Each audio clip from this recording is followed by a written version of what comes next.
The disciple archetype is the seeker of mastery, the one who dedicates themselves to a path of growth, transformation, and devotion.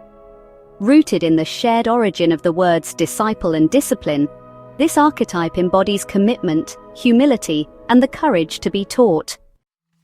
In a world that often glorifies speed and surface-level expertise, the disciple offers a refreshing alternative, a deep respect for the learning process and the patience to walk the path of mastery.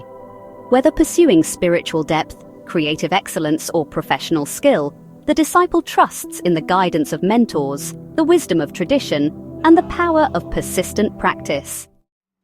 Historically, discipleship has shaped our greatest thinkers, artists, and spiritual leaders, from the apprentices of medieval craft guilds to the students of Socrates, Buddha, and Christ.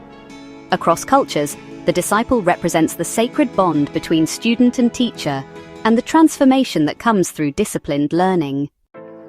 At its heart, this archetype values structured growth, showing up even when progress is slow.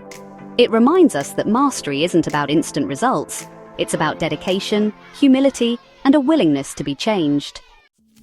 But the disciple doesn't just absorb knowledge, they eventually embody it. In time, the student becomes the teacher, the apprentice becomes the master, and the wisdom earned becomes a gift offered to others. This is the full arc of the disciple, one that ripples outward to enrich families, communities, and culture.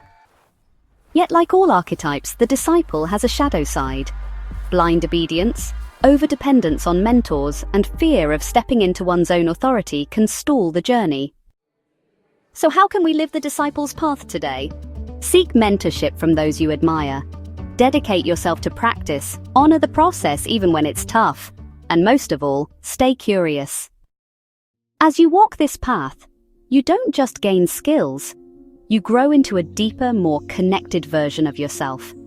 And just maybe one day, you'll become a guide for someone else. The disciple reminds us that true growth isn't a race, it's a devotion. Take a moment to consider, what discipline might you give your heart to? Thanks for watching, and if you enjoyed this video, please consider subscribing so you don't miss the rest in the series.